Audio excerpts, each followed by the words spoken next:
Recording now, and I'm turning off my video so we can focus on you. So, good morning. My name is Matt. I'm with Ivy Bridge Group, and Good morning. good My name is morning. Vincent. Hey there. Hi, Vincent. Hi.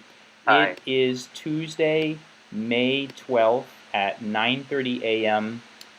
West Coast time and 12:30 East Coast time.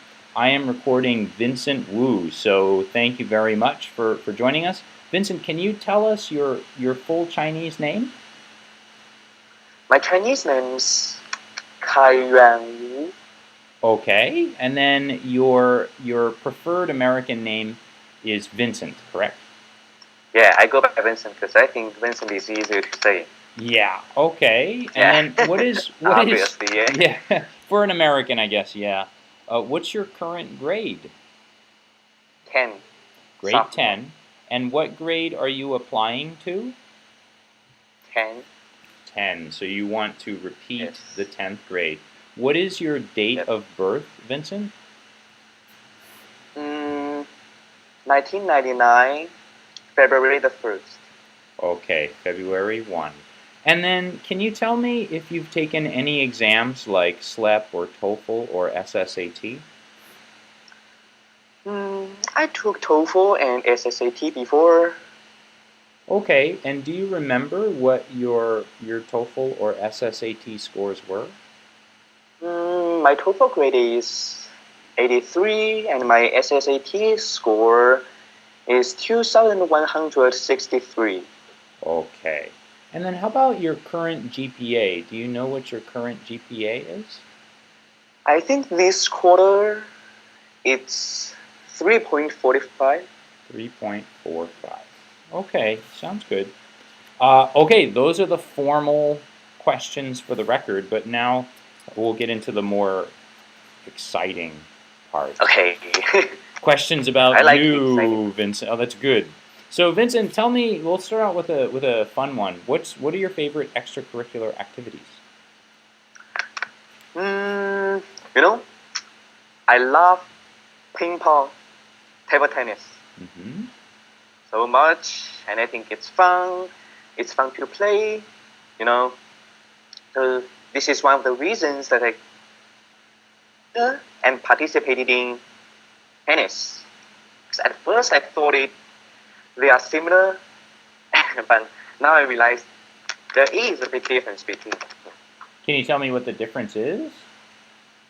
You know, you need to learn how to control the strength, which is entirely different from ping pong, because we know the ping pong ball's comparatively light, and the tennis ball it's like more bouncy, so which is which needs some specific skills for you to learn and control it.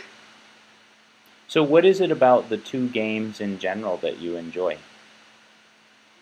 You know, I enjoy playing them. I enjoy, especially as a group, like a team, which, will develop our cooperation and...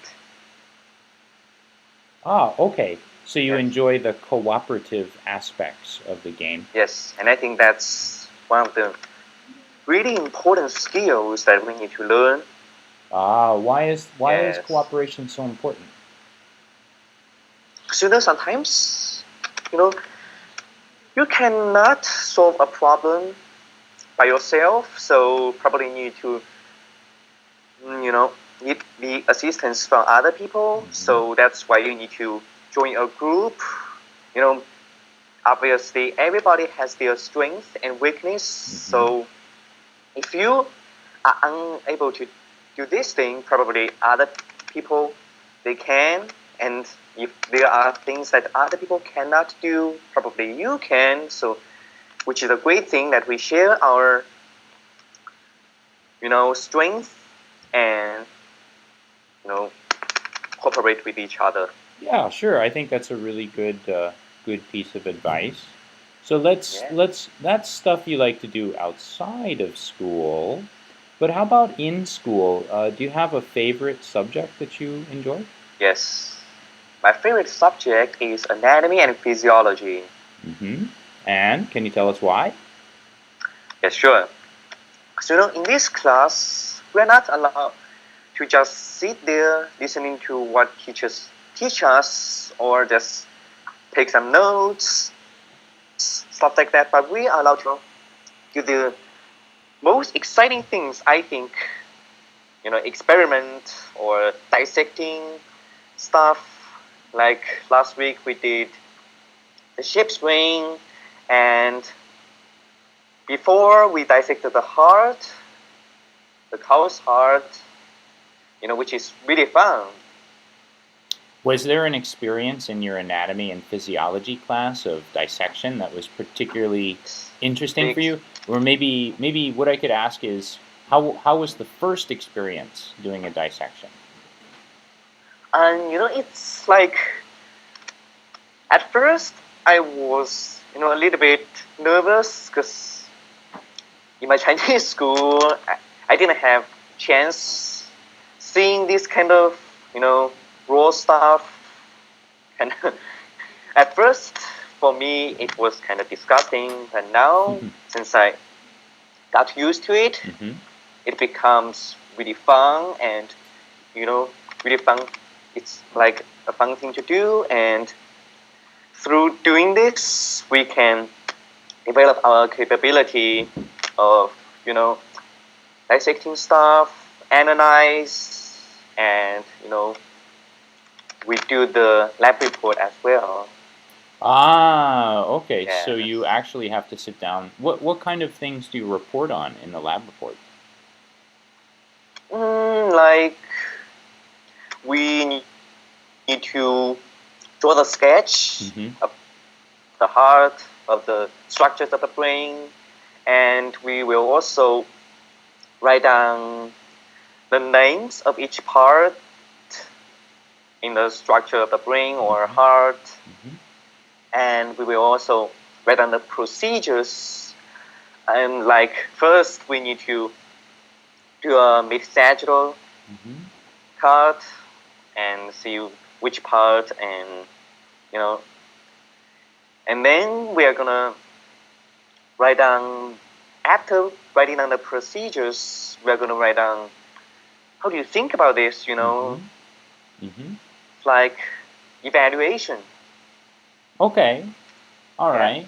Well, you know what? Can you explain to me and don't go into too much detail to freak out the people watching this. But you said that you had to do a first cut to enter the animal. Can you tell me a little bit about how you take that first cut and what you do? Can you explain it to someone who's never done it before?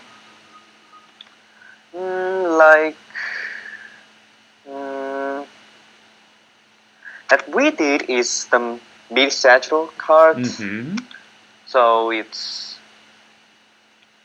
just like separate. Mm-hmm. Where do you Mm, start and where do you finish with that cut?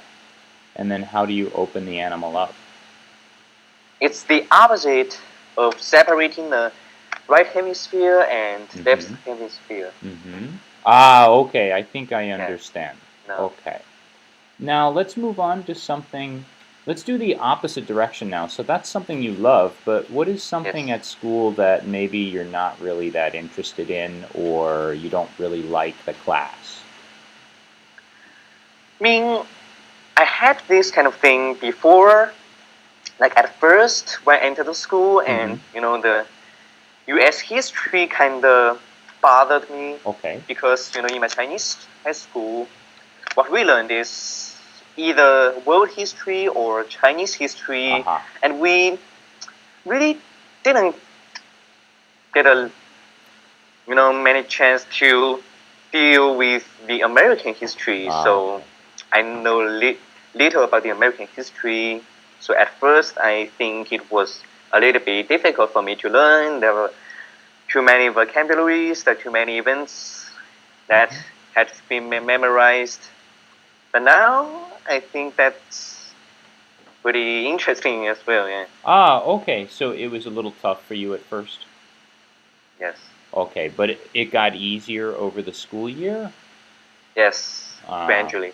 right. So I guess the problem was maybe more of one of vocabulary than it really was one of interest, I'd say.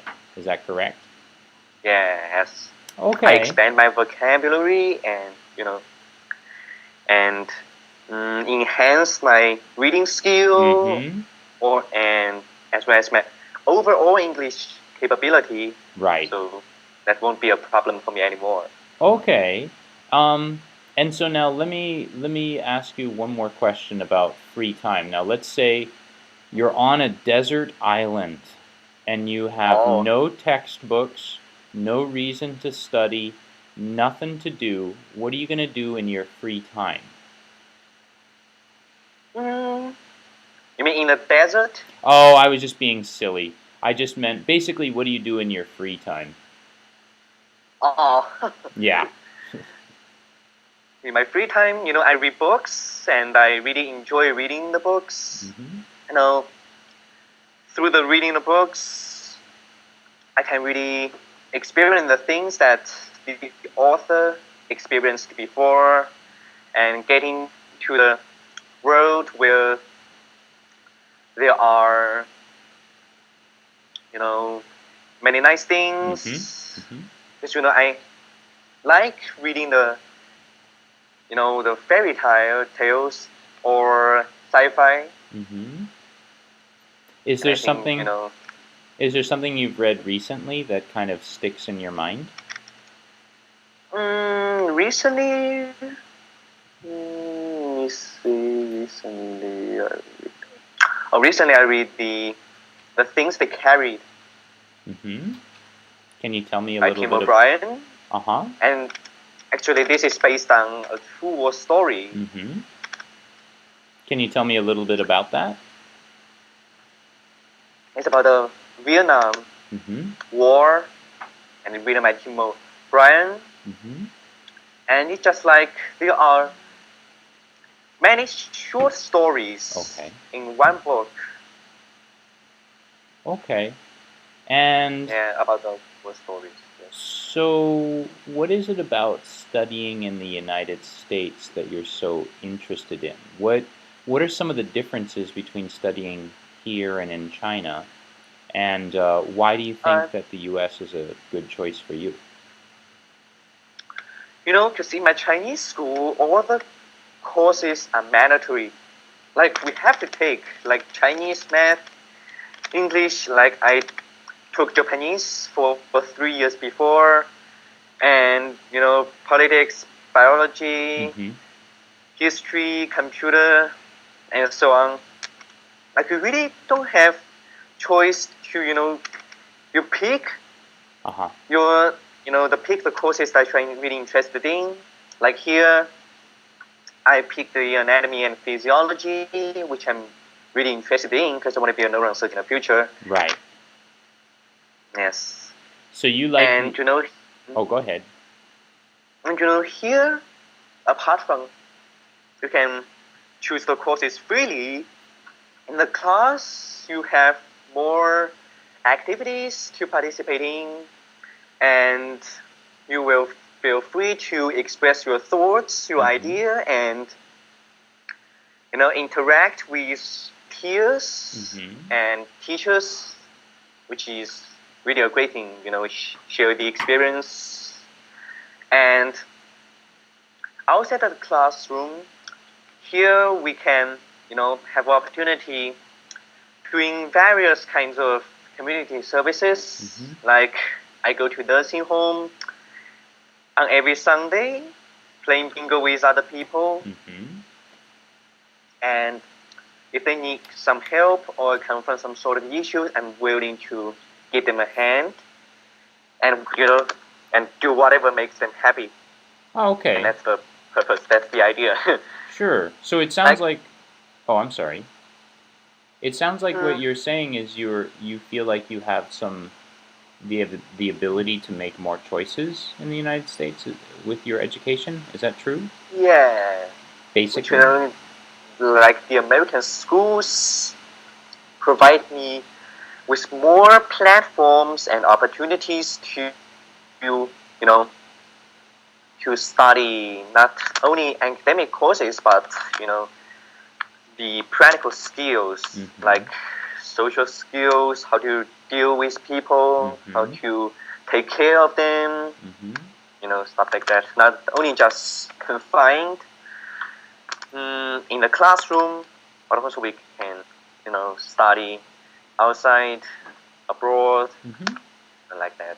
Okay, well now I'm going to take the question, I'm going to turn it upside down, because I hear a lot of people say that the American system is better in many ways than the Chinese system, but I don't believe that. I think there are also great things about the Chinese system.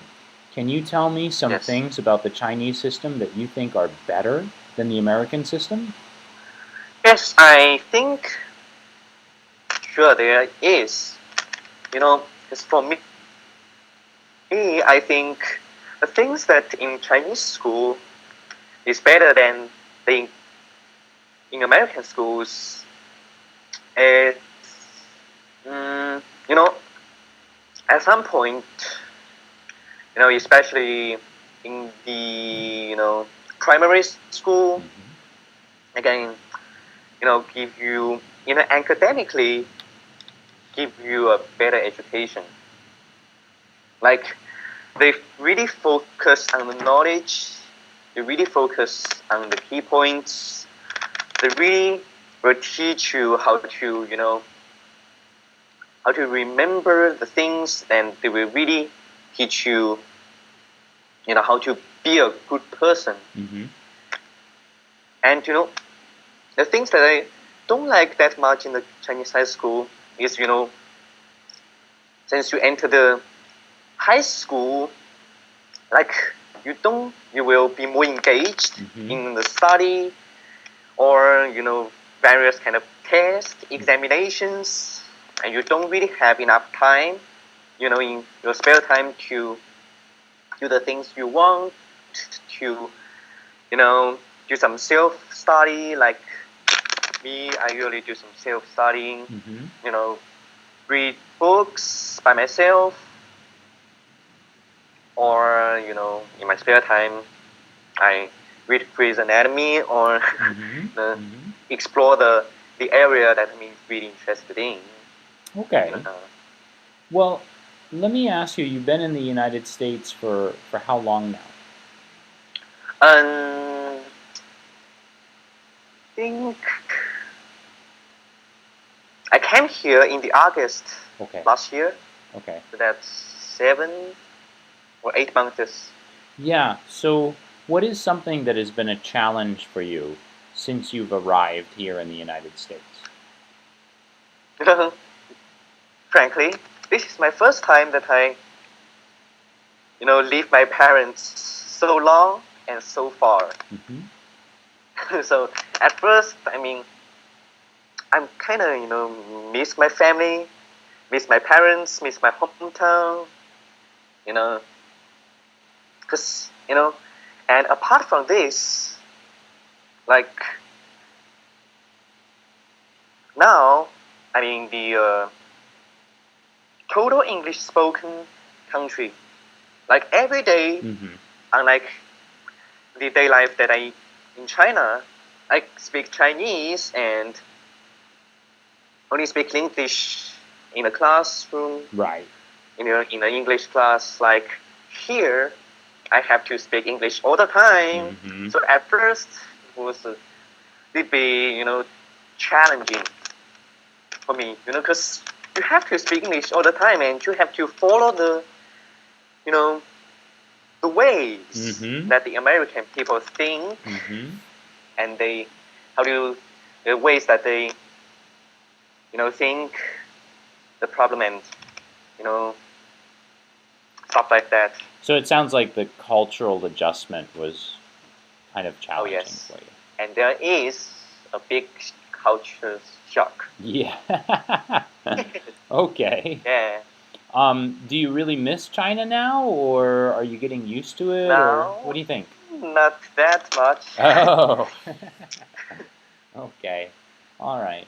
Well, going into graduation, because you're only a couple years away from graduating, what do you want to study in college? I think I already know the answer, and I think anyone watching this interview knows the answer, but can you explain to me and to them what you want to do and why you want to do it in college?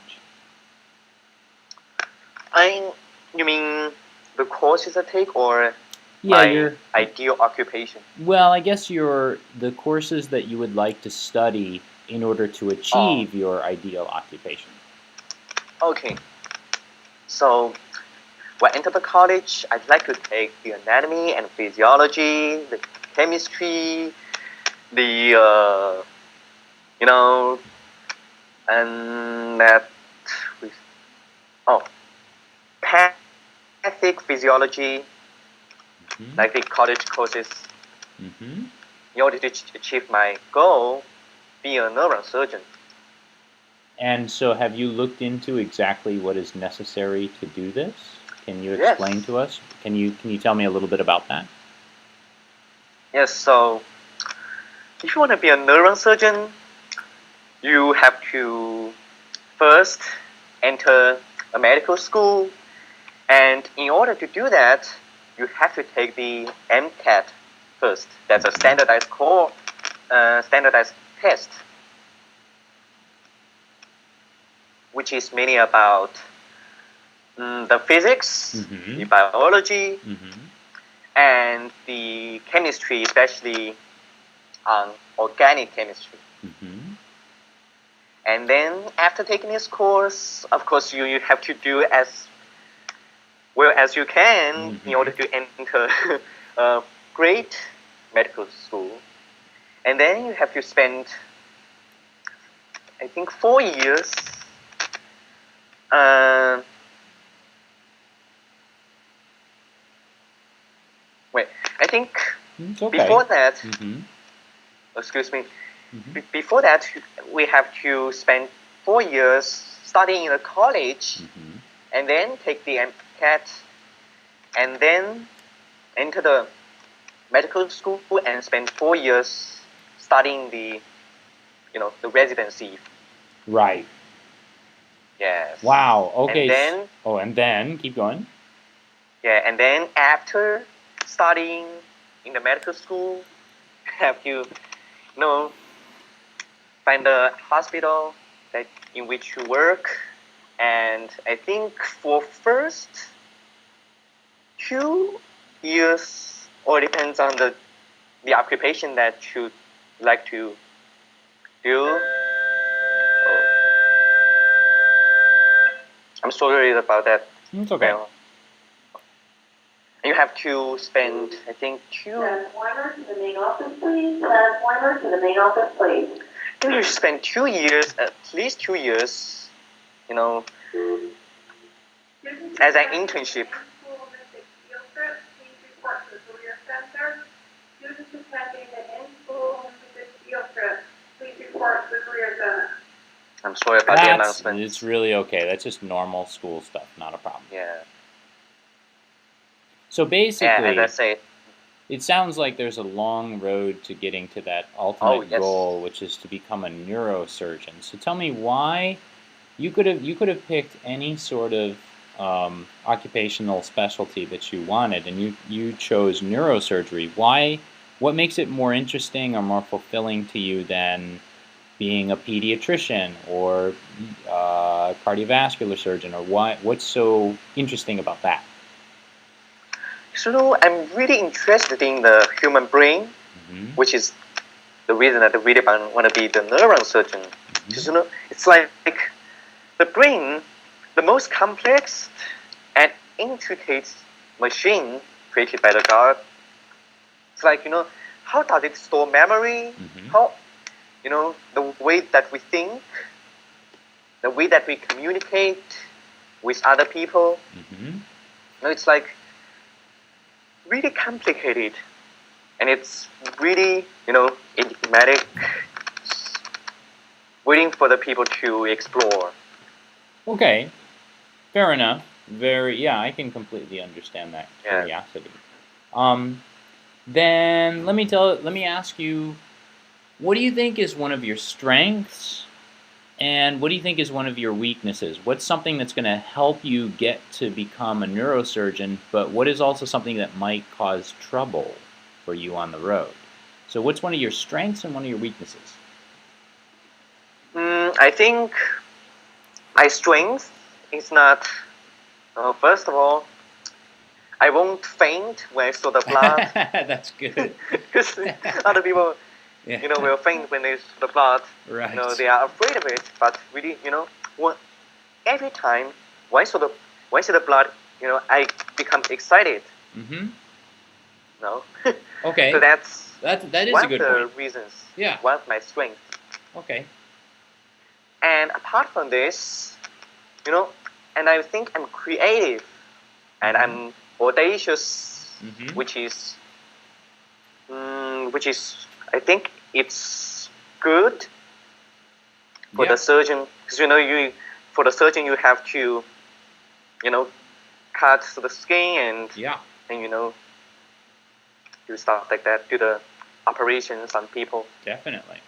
And not only this, but I think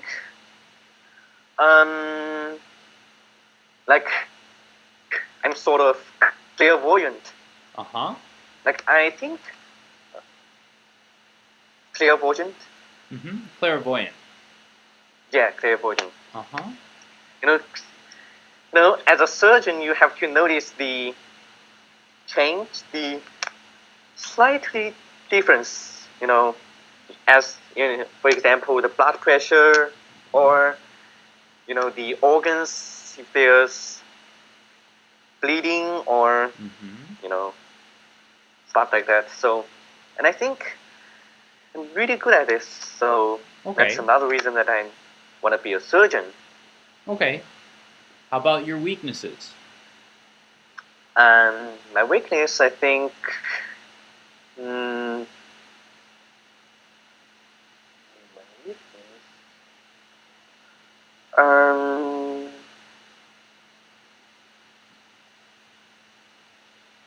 I think, okay. Mm-hmm. So, in order to be a surgeon, I have to enter the medical school. Yeah. And in order to, complete the medical school, I have to take the courses in which there are a lot of vocab. Right? The words which are extremely and ridiculously long. Yeah. Yes, some names of protein. And as I know, the longest English word is the name of the protein which... Just as you were about to say it, the bell goes off. Yeah. Keep going. It's okay. Keep going. You're doing good. Which has, I think, over 1,000 letters. Yeah. Yes. So that's true. So you are thinking that your weakness here is that there's a tremendous amount of vocabulary to memorize. Yes. And that's the reality. Okay. And in order to overcome this, from now on, I'm, in my spare time, I take time, memorize the SAT vocab as well as the GRE. Just in order to,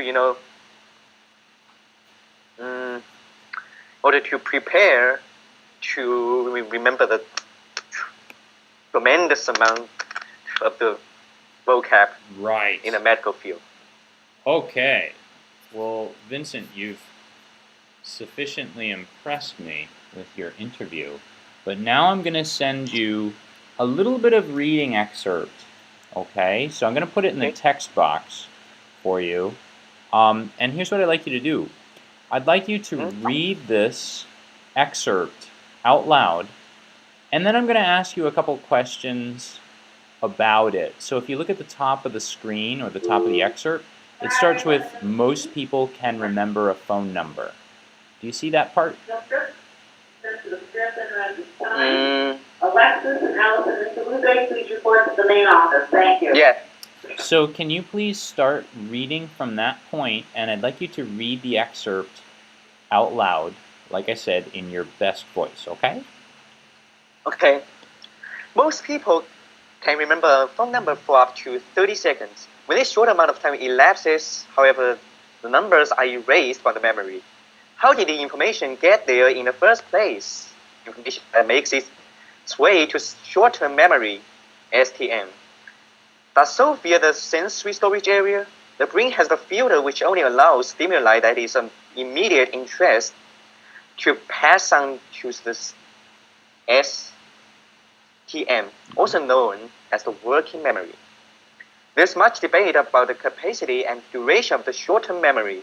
The most accepted theory comes from George A. Miller, a cognitive psychologist who suggested that humans can remember approximately 7 chunks of information. A chunk is defined as a meaningful unit of information, such as a word or a name, rather than just a letter or a number.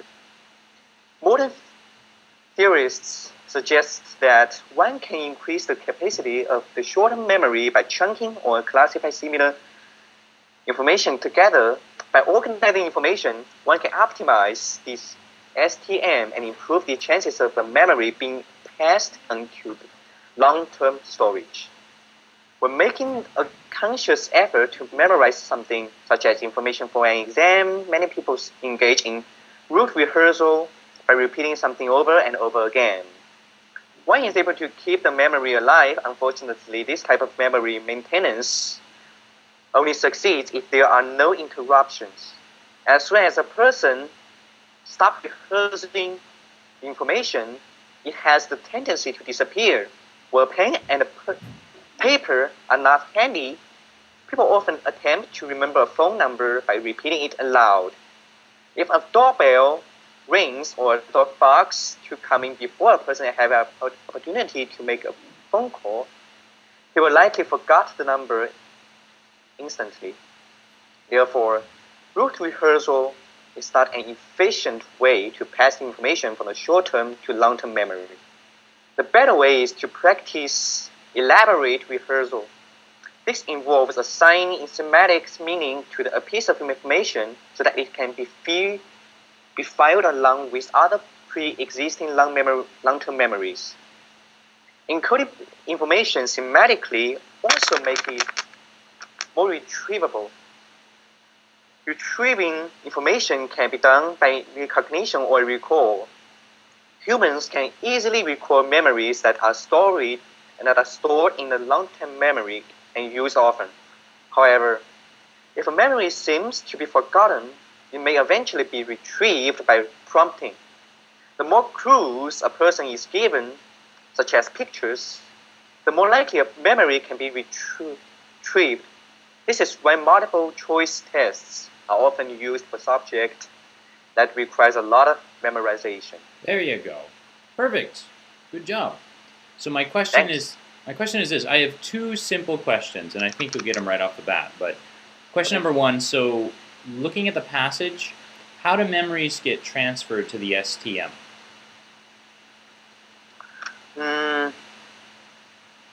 How do memories get transferred to the STM? Oh, the brain has a filter which only allows stimuli that is of immediate interest to pass on to the STM. Beautiful.